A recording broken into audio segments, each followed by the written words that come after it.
third time's a charm. Maybe I won't run out of space on my phone. Deleted everything, went in and tried to delete the deletes. Anyway, this message I felt like needed to be heard. Maybe this was meant to be my name is Donna, my first video. And this is my first deck. I grew up like 1/4 of my life around tarot, whatever you want to call it, witchcraft, which is not what I'm saying that I'm into at all. I don't hate it. Everything is how you use it, in the eye of the beholder, all of those things. She who smelt it dealt it kind of deal. But I got my candle lit, did the moon consecration. Moon's not out. Sky is it's February 14th, 2025. They kept saying to work with it and this, that, and the other. And I just randomly decided I was going to get out of bed, run in here, start working with the cards, read through the book, get to know things. And it snowballed from there. So anyway, growing up, I wanted to be an actress. I thought that was normal. I thought everyone wanted to. I played pretend. I used my imagination far past the time when I think most people would have. I was never normal, was never the cool kid. Anyway, I feel like I'm being guided to say this. So there was a time, because I'm a writer, I like to write, I wrote a poem, and I remember writing something along the lines of, because people are like, oh, are you talking to yourself? First of all, yes, because I have too much in my brain already. There's no more room for it out here. So yes, I'm talking to myself out loud. But I remember writing, it was after my dad passed. He died when I was 9. He was 20 years older than my mom. This was in 1998. Anyway, and I remember writing like, it's you I'm talking to.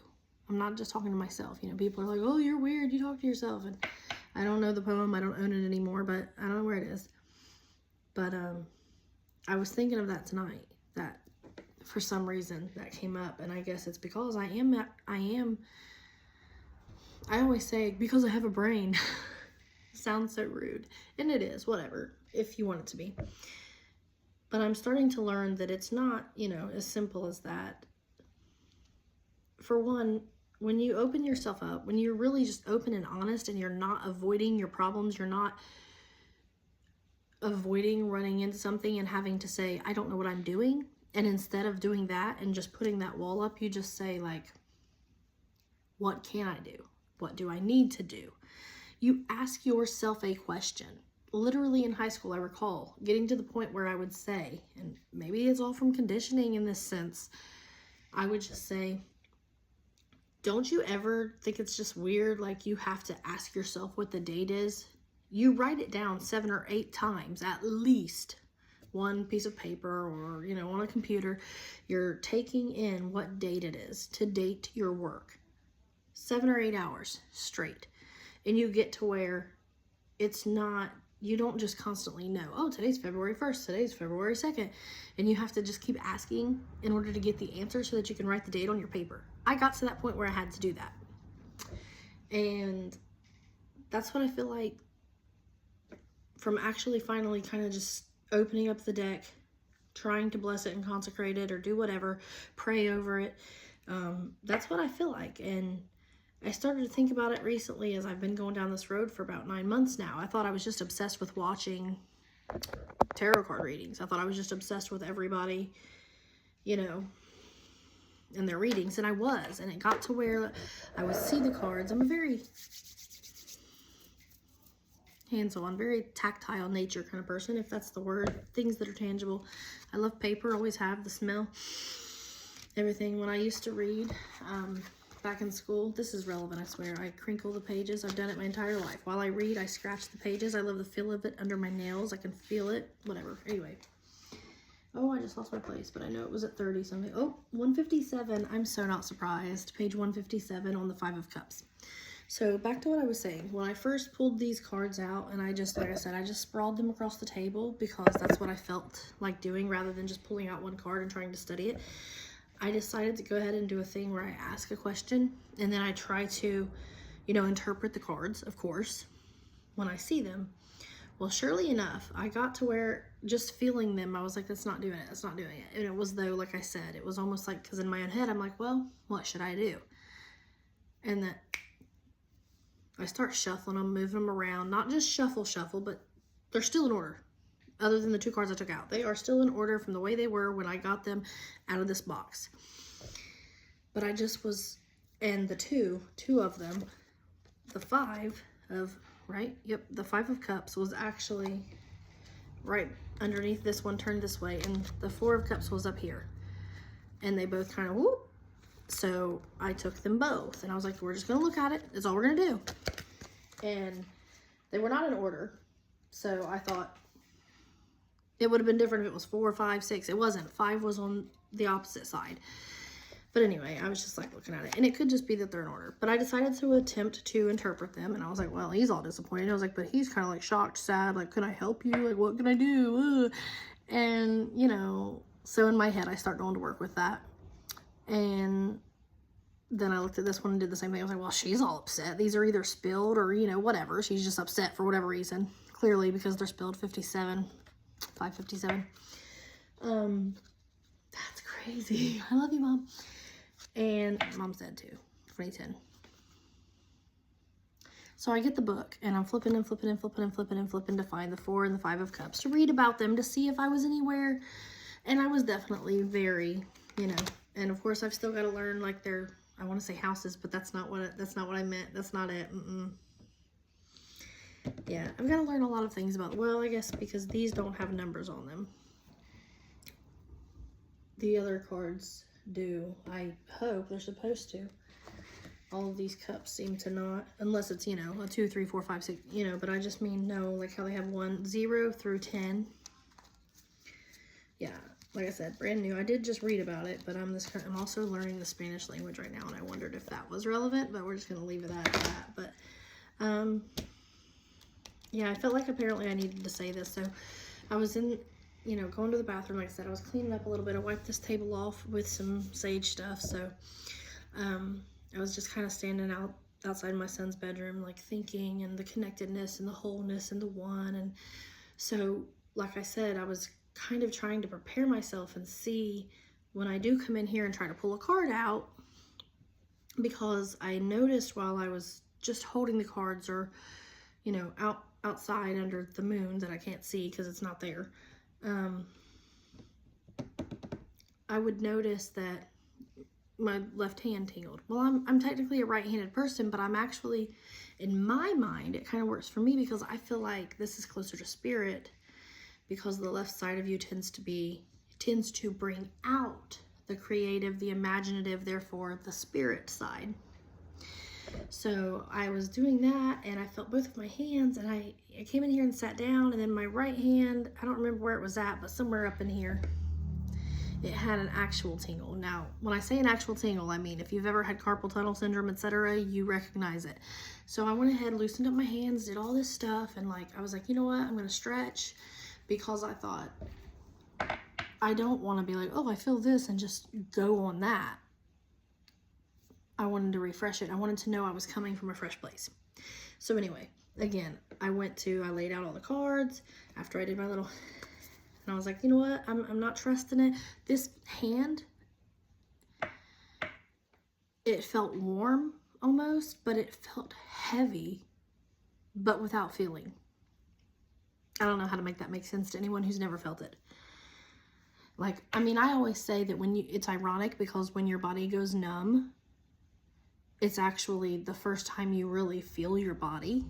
Like, if your leg's going numb means you can't feel it.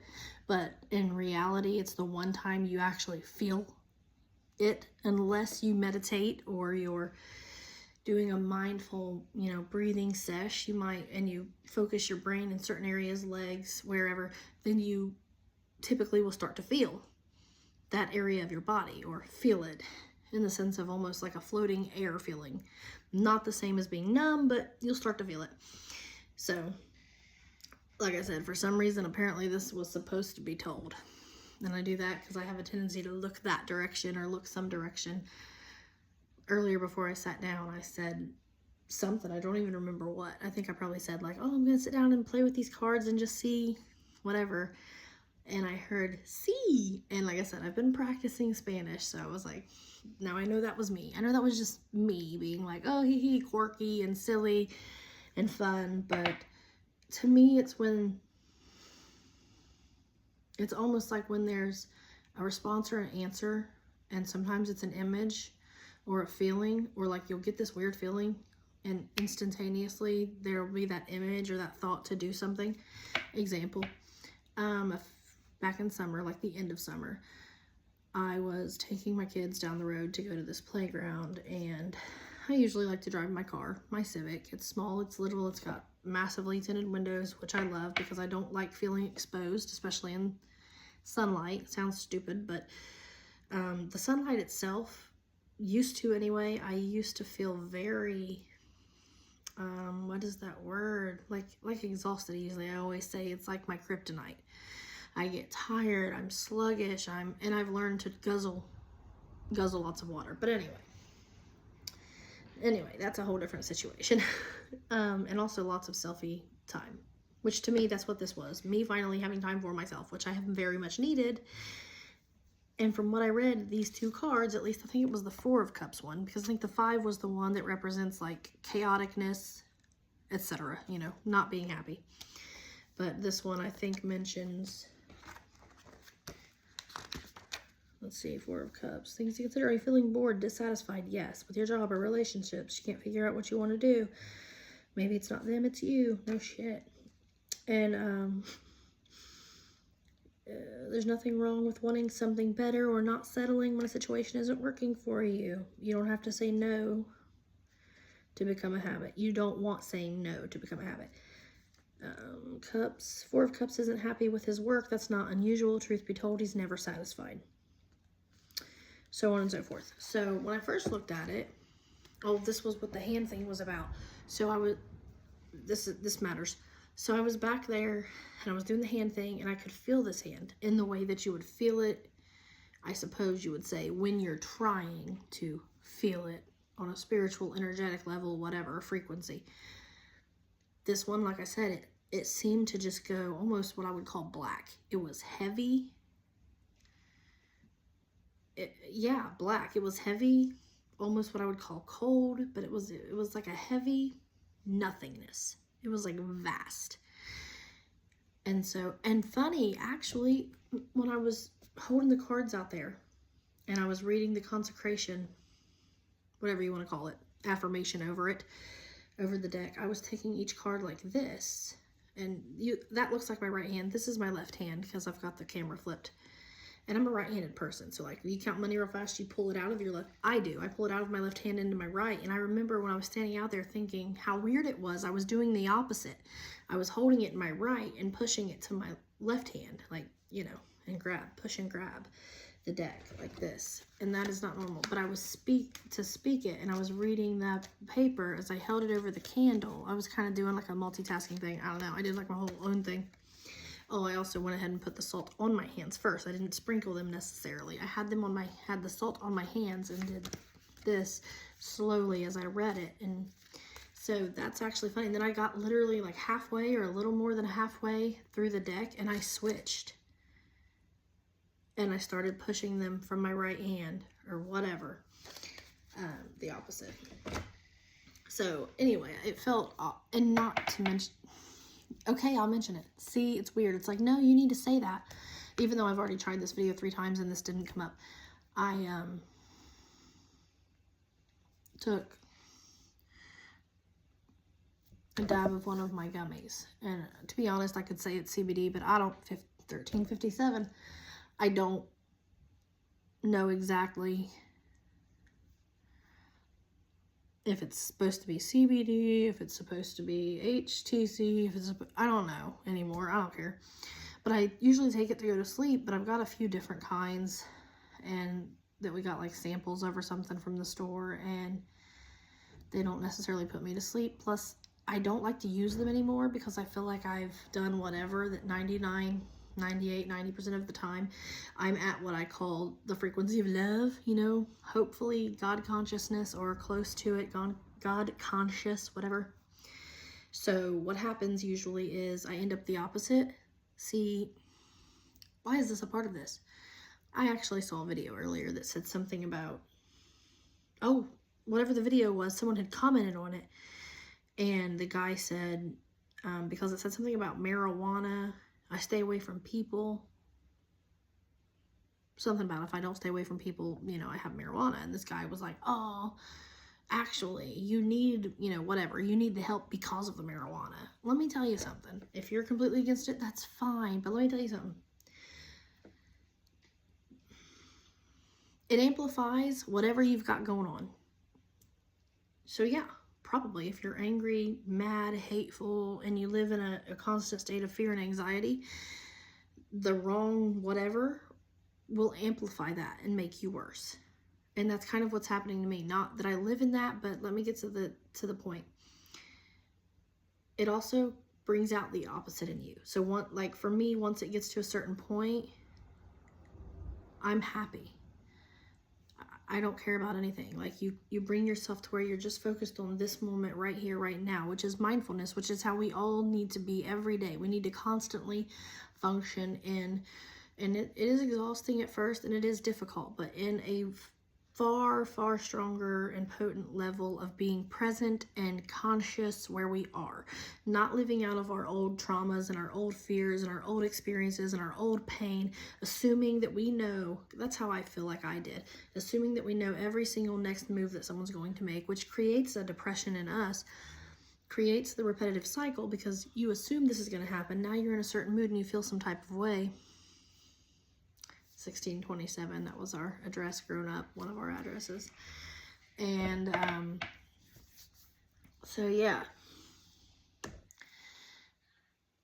the gummies have helped me get to where I can be that person 90-some% of the time. I'm legitimately happy. I legitimately have learned basically to function at a higher frequency, that these little tangible 3D plane problems or work problems, they don't matter. What matters is whatever my big picture is. I want to get all the way up to here. So all these stupid little things, these irrelevant, minuscule things that only matter on the 3D plane, don't matter to me anymore. They have nothing to do with me in my life. And like I said, 90+% of the time, I'm good on that. And I'm someone who has sort of, in the past, been sort of self-diagnosed bipolar. By that I mean people told me I was bipolar, I was explosive, and my thoughts were, of course I am after X amount of years, 30-some, 36 now, after 30-some years of holding everything in all the time. Yeah, I get sick of it, and eventually I explode, and then you people basically gaslight. Anyway, so I had gotten me a therapist, and I was like, well, psychiatrist, whatever. And I was like, yeah, I think I'm bipolar. And I told her, well, because of this, and this, people said this. Maybe they're right. But also I've changed the way I eat most of the time. I have binging sessions, which is a whole nother, anyway. So the hands, the one felt heavy. The other felt kind of like it is right now. Almost like I can actually feel the blood circulating or the energy circulating through. Not massively, just enough. Like if you do this real fast and it stretches and you might feel it for a second, or if you do that trick they used to do back in the day where you do this and then you can kind of feel it, you know, after they put the tourniquet on you and then you suddenly, they take it on you, like, oh gosh, the relief, but then you can kind of feel it, or you felt it while the tourniquet was on. It was like that. And then this hand just felt cold and dark and heavy, like it felt physically warm. But if I was to the image of it is basically this big black block. That's all I see. And that's what it felt like. And also I had my hands out like this, facing outward at my sides, because I was focused on drawing in the energy, the light, the golden white light of the earth, of, you know, the, whatever the word said, the god, the goddess, light workers of the world, whatever. And like I said, this hand, it was like it went dead. It was like, I'm not here. I'm not taking nothing. I want nothing. I don't exist. But it also felt like it was turned this way.